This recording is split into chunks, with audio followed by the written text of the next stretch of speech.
Good morning. May I please the court? My name is Javier Maldonado, and I represent Richard Rynearson in this appeal. This case concerns the limitations imposed by the Fourth Amendment on federal officers at the checkpoints, immigration checkpoints. In United States versus Martinez Fuerte, the Supreme Court carved out a very narrow exception to the Fourth Amendment to allow the federal government to stop and question passengers briefly to determine their citizenship status.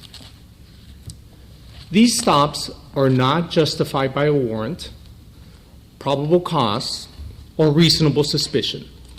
They are suspicionless stops authorized for the sole purpose so that the government can determine the citizenship status of people crossing through the checkpoint. Doesn't that require the cooperation of people who have stopped, at least to some degree? Your Honor, I don't think to decide the case we need an answer to the question. But if I may, if asked, answer the question, I would say no, Your Honor. Recall that these are suspicionless stops. But these are not Terry stops. That's correct. So in Terry versus Ohio, in Florida versus Bostic, and most recently in Hybel versus the 6th Judicial District of Nevada, the Supreme Court said the Fourth Amendment doesn't impose any obligations on the citizen. That's what they said. That's what Justice White said in Terry versus Ohio as well.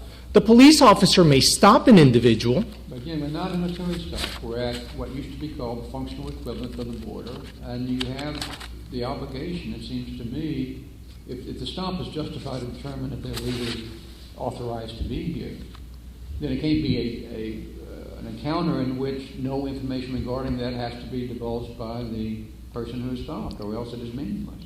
But Your Honor, it would be odd that in a Terry stop that is supported by reasonable suspicion, the Supreme Court has said there's no obligation on the citizen to cooperate. And yet in a... Isn't it the opposite? Wouldn't it be odd if the purpose is authorized to stop to see if there's authorization to be here, if there's no obligation to respond to that inquiry?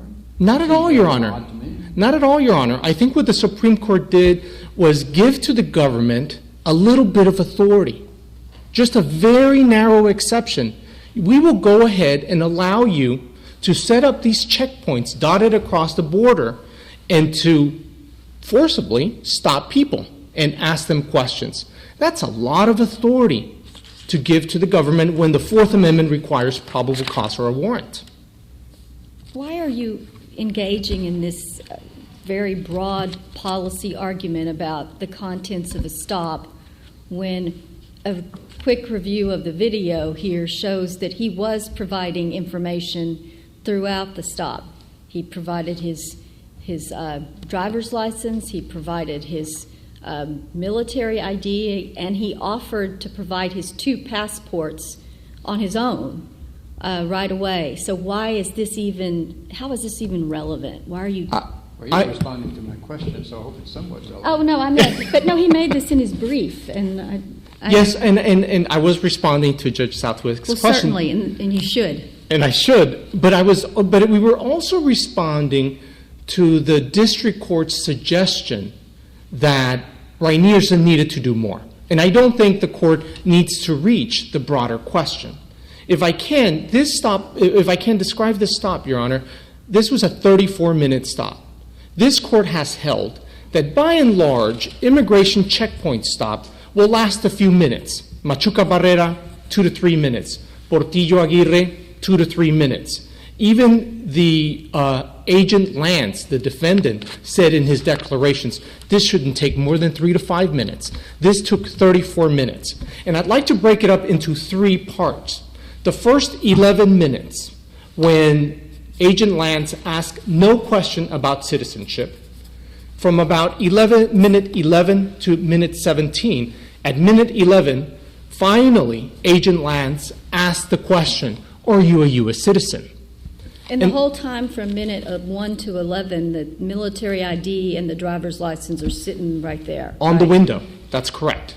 And in fact, for a good 5 minutes, Agent Lance simply didn't engage Rynearson. He stood back, and it's on the video, and in Scott v. Harris, the Supreme Court said, we will view the video, or courts should view the video in light of what is shown on the video. If the video contradicts the district court's ruling, are we supposed to go with the video? If the Supreme Court said if the video says it's clear? I think that's correct, Your Honor.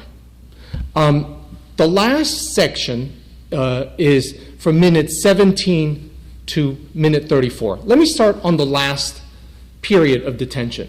At minute 17, Supervisory Border Patrol agent arrives at the scene, goes to the vehicle where Rynearson is citizen, requests identification, and Rynearson tenders 2 U.S. passports. At that point, Agent Pettis had completed essentially most of his investigation. He had seen and identified how many people were in the vehicle, he had obtained their identification, and he had requested proof of their citizenship. And so all that remained was for him to confirm that the person in the passport was in fact Rynearson. And so unless there was individualized reasonable suspicion that Rynearson was doing something wrong, it's hard to believe that stop should have lasted more than a few minutes instead of the 17 it lasted. At that point, it would convert to a Terry stop, wouldn't it? That's correct. In fact, it would convert to a full arrest. And so at that point, for this court, I believe that last section, it's an easy one to decide because the agent had the passports and there was not a whole lot more to do.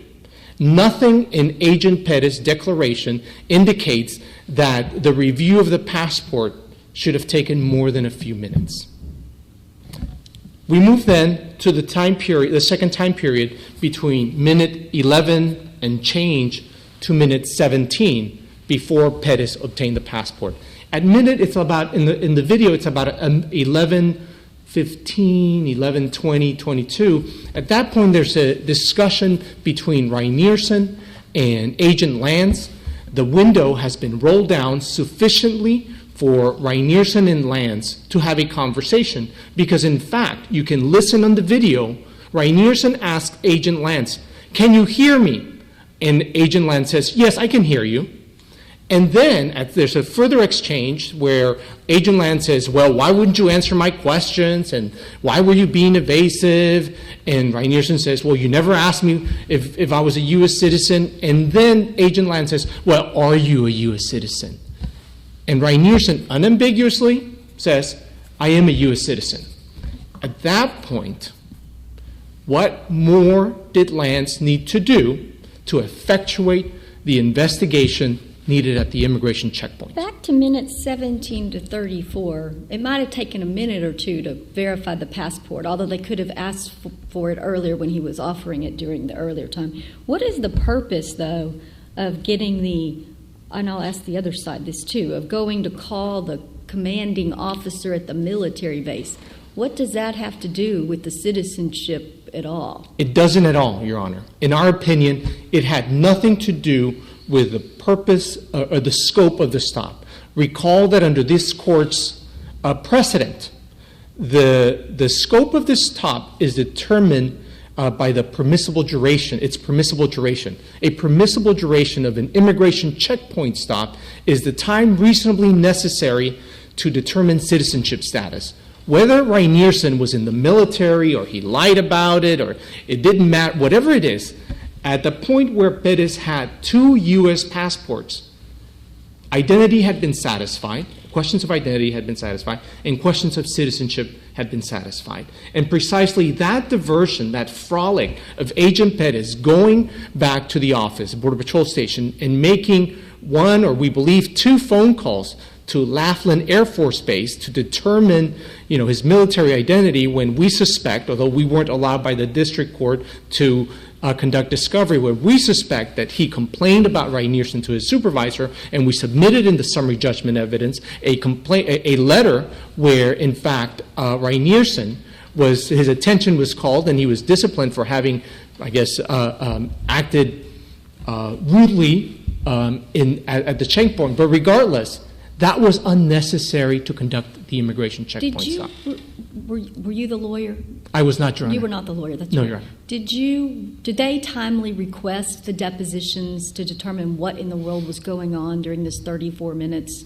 Or did they wait too long to ask for the deposition so the district court would be perfectly fine in saying, too little, too late, you don't get the deposition? No, Your Honor. My review of the docket sheet shows that sometime in August, I forget the year, it could have been 2012, 2011, a first amended complaint was filed by the plaintiff, and then the government quickly filed its motion for summary judgment.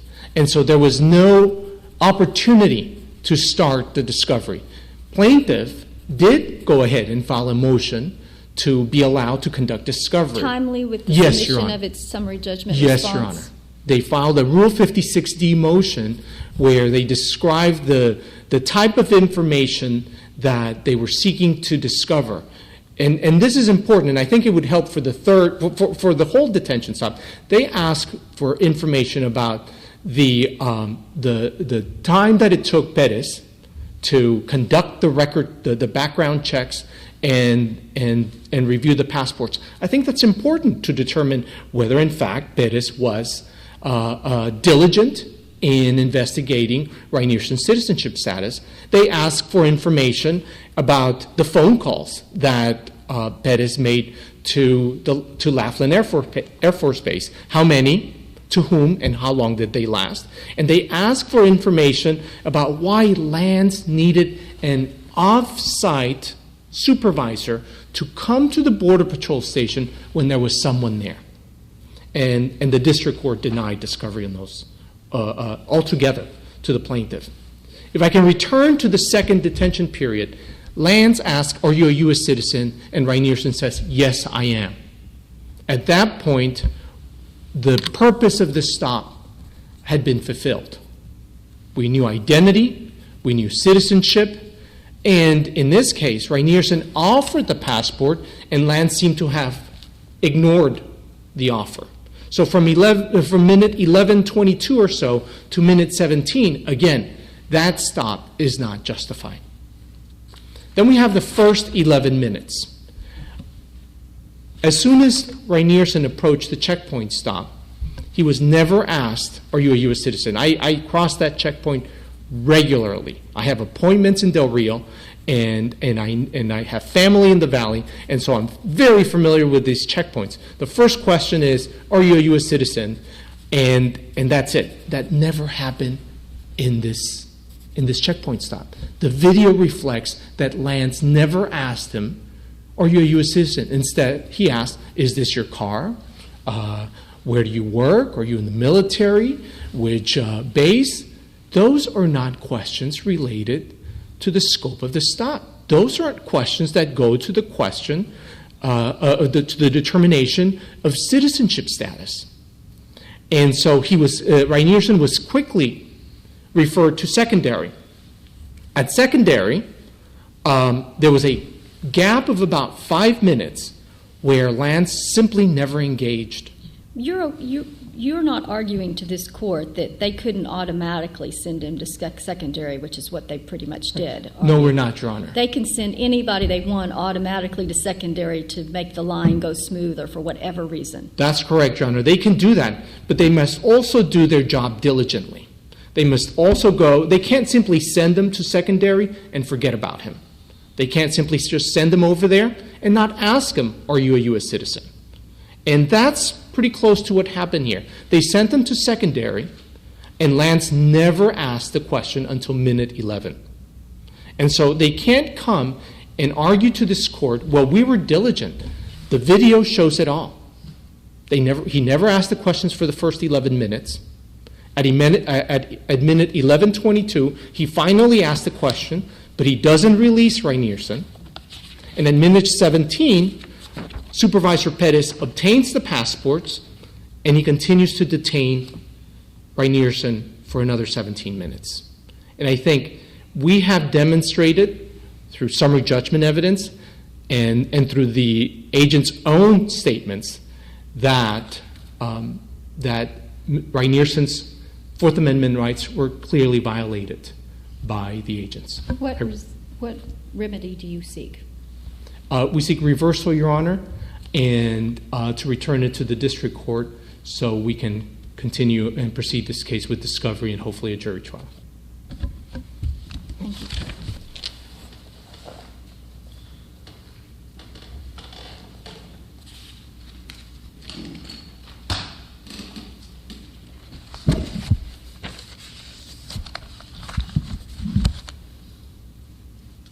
May it please the Court, my name is Steve Frank from the Justice Department on behalf of the individual federal defendants, and that's something I want to emphasize here, is that this is a case against the Border Patrol officers in their individual capacities.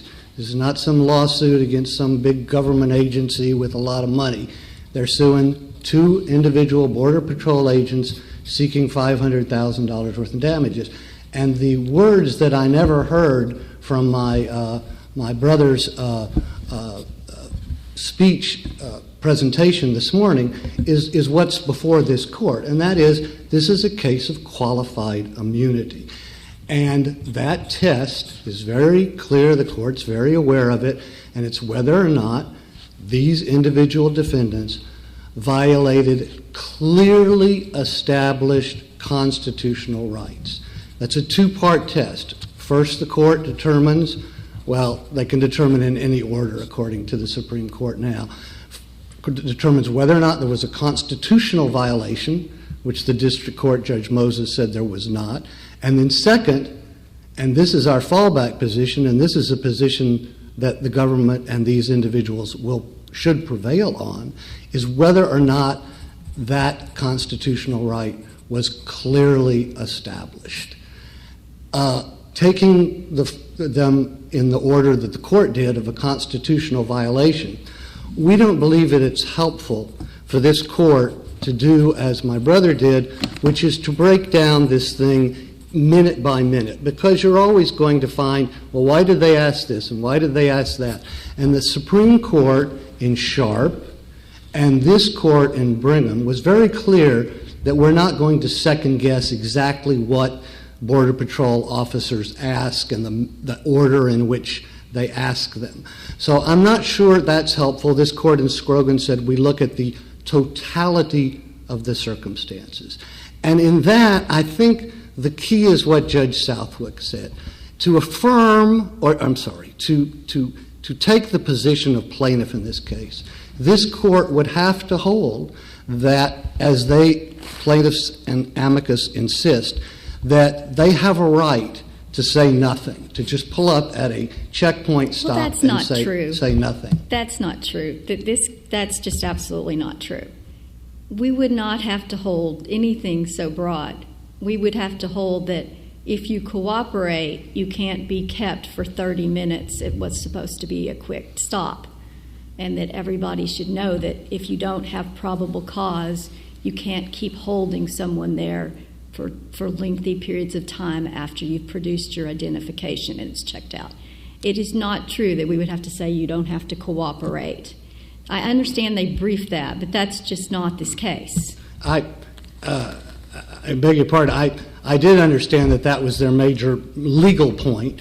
I think that's very important, because that's basically, I understand Your Honor watched the video, and we all watched the video, and it's like Monday morning quarterbacking. We can say, well, he should have gone long, or he should have had a draw play, or what. But basically, for a large part of the time, the gentleman was not answering any questions. I mean, he said... That's not true, counsel, is it? He never once did not answer a question posed to him, did he, counsel? There is not a single incident where he was asked a question and did not pose it on them. Is there, sir? I'm addressing the length of the detention and whether or not the length of the detention was reasonable or not. The only point I'm making, Your Honor, I'm not saying, and I don't think it's necessary to get into the specifics. The only point I'm making is for a large part of this time, and especially at the beginning, all Major Rynearson, which I'm sure the Border Patrol officials were not used to a major responding in this way. Major Rynearson kept saying, are you detaining me? Do you have reasonable suspicion? calling the FBI, calling the Border Patrol, that took up a lot of the time. That's the only point I'm making. How did that take up any of the time? Because he's only doing that while they're standing around the back of the car and coming. I mean, that did not seem to have anything to do with the duration of the stop. He immediately produced his identification at minute 11, after he realized that that identification wasn't satisfactory, offered to produce 2 passports. That offer was not taken up, and then there was silence. So I don't understand what he did that contributed to the lengthy time that they just sat there.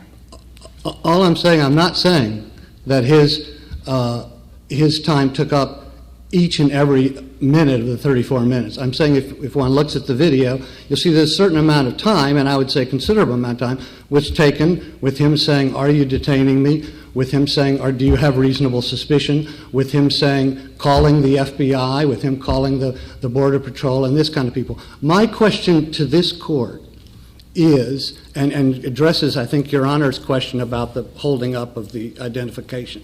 My question to this court is, do we really want to have people going through these immigration checkpoints like Major Rynearson did?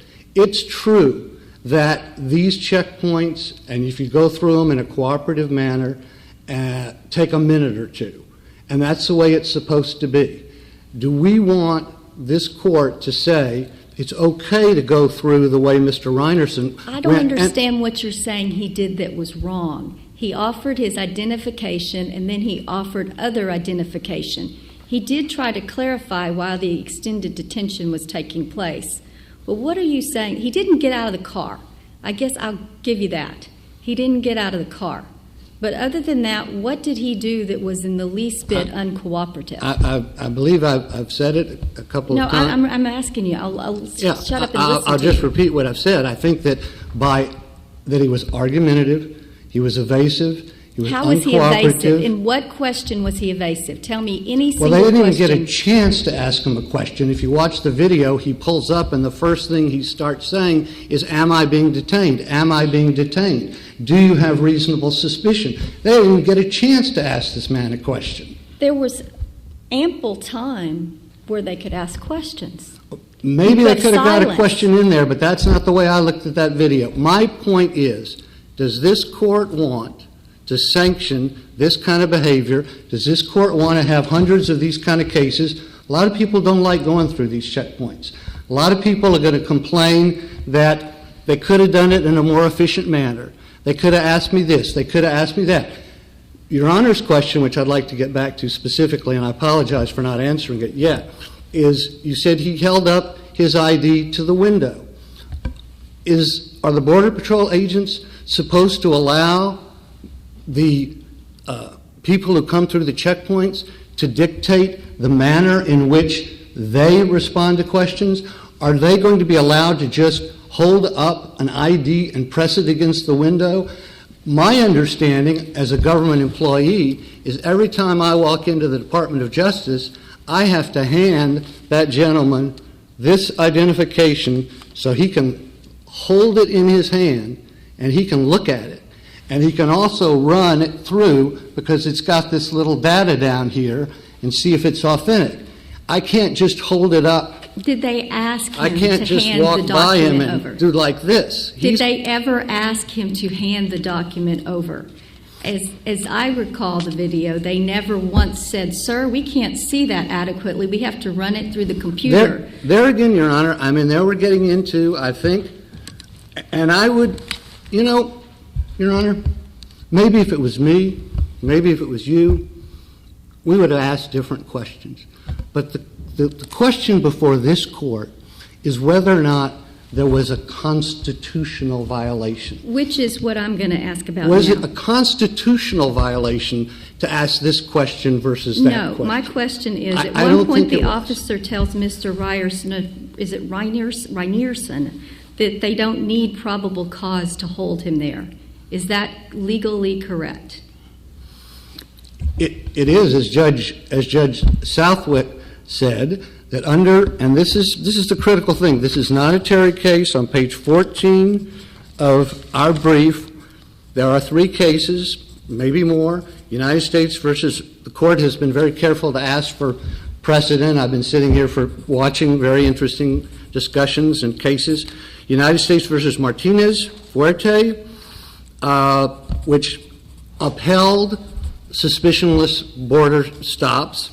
And probably the language that's most on point is United States versus Bragoni Ponce, where the court says all that's required is a brief response to a question or two and the production of a document evidencing a right to be in the United States. If you were They don't held- need probable cause for Okay. that. If you were held longer than a brief question or two, what authority is there under Supreme Court precedent that says that you can hold them longer than the time it takes to answer the questions and show the documents? What authority? Because that obviously happened here, that they were held longer than the time to answer the questions and show the documents. What Supreme Court or Fifth Circuit authority or even just any court authority says that's okay? I was hoping you would ask that, Your Honor. Good. Because as opposed to the earlier cases where it was critical that there be some authority on one side or another directly on point, the fact that there is no specific authority means that the government or that these individuals win this case because it shows that the law is not clearly established. There is no authority. Plaintiffs have not even attempted to present authority outside of the Terry context, which holds that anything near what they're asking, which holds that if you show an ID and you don't accept the ID up against the window, that's a violation of the Constitution. That if you hold somebody for 15 minutes, that's a violation of the Constitution. There is no case law stating how long you can hold someone who's uncooperative. Could And you in- hold somebody overnight there at the border stop? As a Would matter that of fact- be, is it clearly established, or would that even be in question? As a matter of fact, I hesitate to bring this up because it's distinguishable in the sense that there are cases that, no, the answer is no, there's no case law that says how long. There are cases at the border. Judge Southwick called this a functional equivalent of the border. So if you want to look at those cases as a kind of give you some gauge of something, there are cases, the most clearly on point, which I can't find right now, is Castro versus Cabrera. We did not cite it in our brief. It was decided in January of 2014, 742 Fed 2nd, 595, which upheld a 10-hour stop of someone who was a U.S. citizen. And you At didn't the cite border. this in your brief? I beg your pardon? I would ask that by noon tomorrow that you furnish this in a 28J letter to the court and serve it on opposing counsel, since you're referring to authority, not in your brief. I would ask the court if I could do that by close of business, because I'm not going to get back to Washington until That's tomorrow. fine. Is that all right? Fine. Close of That's business by noon tomorrow? tomorrow, but close of business tomorrow is fine. Fine. All right. And in that case, they upheld a 10-hour stop, and we would have no problem with plaintiff responding to this because it was not cited in our briefs, obviously. And they also cite to a case that upheld a 24-hour stop at the border. But my point being that forget about these cases. They're irrelevant because there is no case that says that anything more than a 5-minute stop at an interior checkpoint is a violation of the Constitution. Well, Mr. Frank, what we often see in qualified immunity, or sometimes in ways, what level of generality must there be, or specificity from the opposite viewpoint on the constitutional principles? And here it is established, I think fairly consistently, though and not completely with what the opposing counsel said, about what is appropriate. And there is not, perhaps, the case law there that talks about the kinds of unusual events that transpired here, where perhaps these agents had not seen somebody act like this before and was unsure what to do. But it does seem to me that we have to be careful here before going the direction you're encouraging us to go, because of the risks that fairly clear stated limitations that are said in a positive way, which is, here's what you can do. That we not hold until there's a clear case that says 34 minutes with these kinds of events is improper, that things like this can happen, that we can't wait for that kind of case. So what is it? We're talking about limiting principles, if you sat through all of this that you mentioned before from our previous argument. What is the limiting principle on your qualified immunity analysis?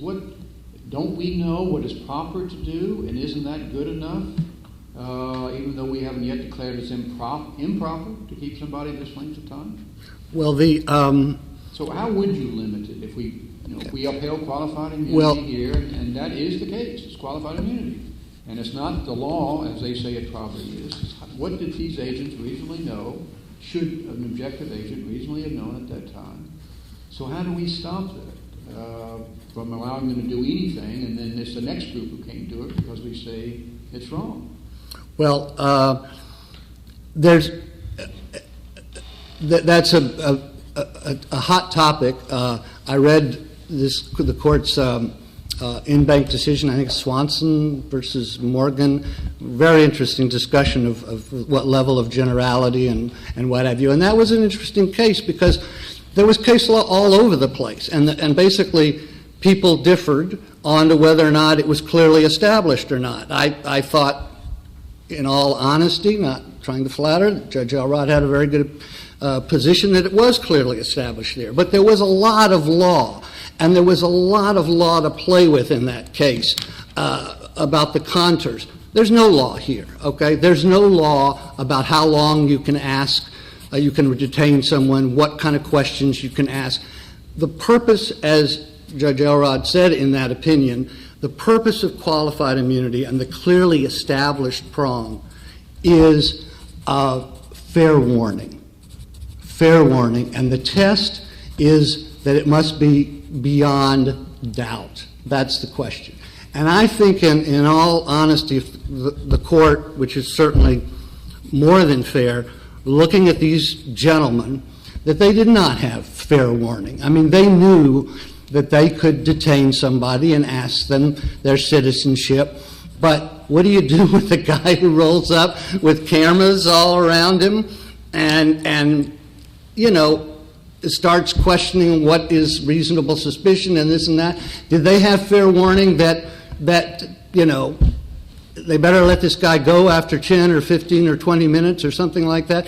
There's no question. I think it's a reasonableness standard. Had this gone on for, I don't know, I'm not here to make a concession or a judgment. Had it gone on for 10 hours, 12 hours a day, 3 hours under certain circumstances, that might have been too much. This is 34 minutes. I just don't think you can say 34 minutes is too much. Well, let me ask you, Mr. Frank, about the way Mr. Maldonado approached it by going backwards. And basically trying to identify what he was trying to convince us was clearly improper, and then working into what maybe was a harder situation. It does seem to me the second half of this is awful hard to justify under existing law and talking about fair warning, checking with the employer here being a fairly sizable organization, delaying for 15 minutes. What would be in a reasonable officer's mind, objectively reasonable officer's mind, that would say that's appropriate? Well, I can say, in all candor, I'm an officer of the court, that's a closer call. But should my response to that would be twofold. One is Major Rynearson put that in issue when one of the identifications he held up was his military ID. So he put in issue his identification, and I don't think it's a constitutional violation to want to confirm that identification. Would I have done it? Should he have done it? Was it bad judgment, maybe?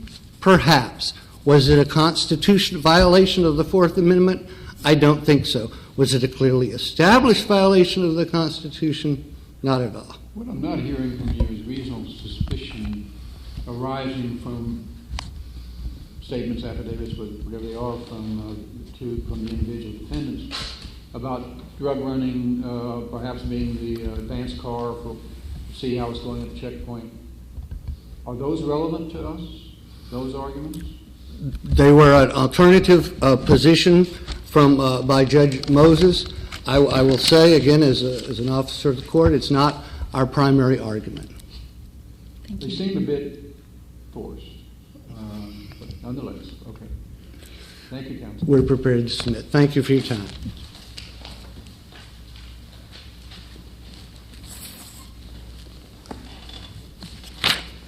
I just have a few matters to correct. Judge Elrod, Rynearson answered all questions but one.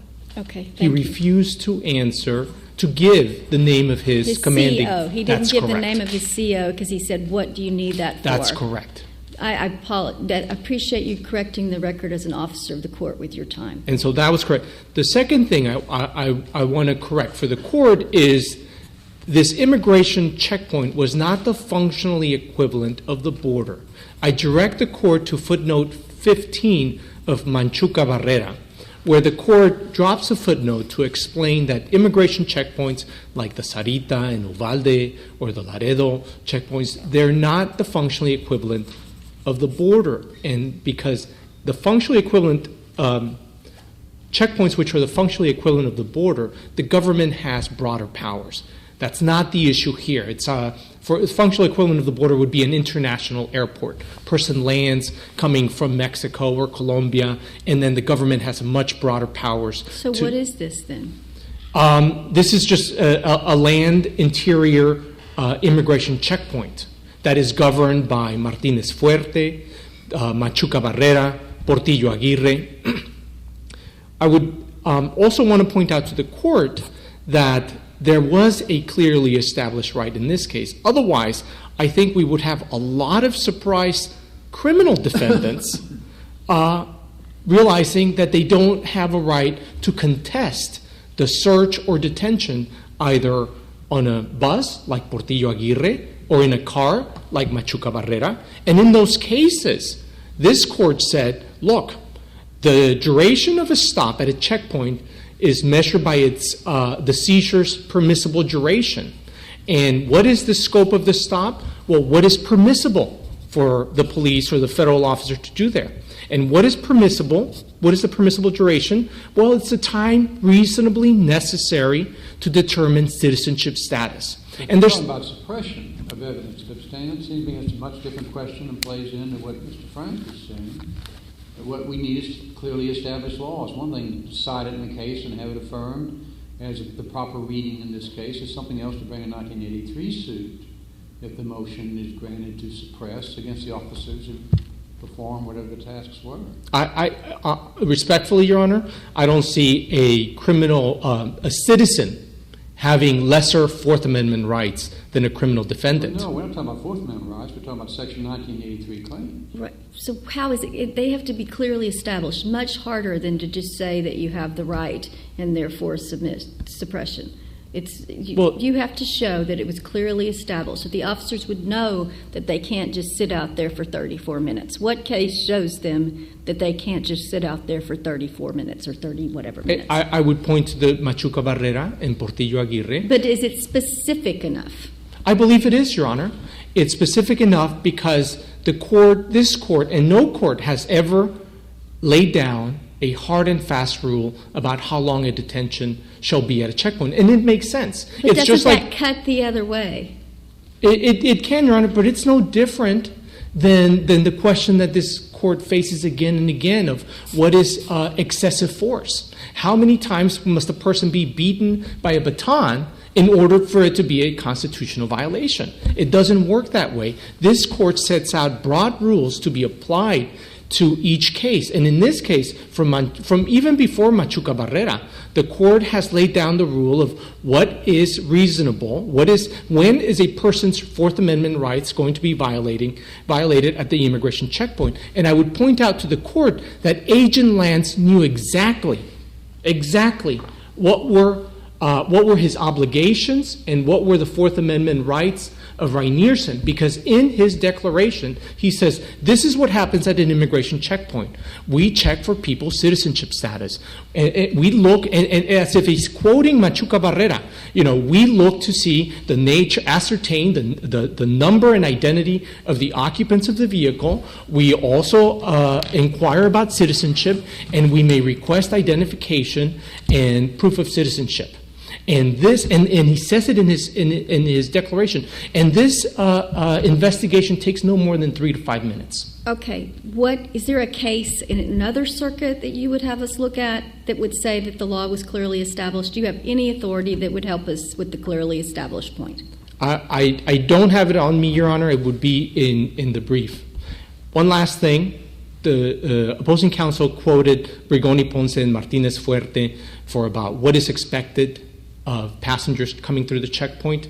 Well, the government is quoting itself. The court was quoting the government's brief, and now the government is quoting itself again. And so that's really not the state of the law. Thank you, Your Honor. Thank you. We have your arguments.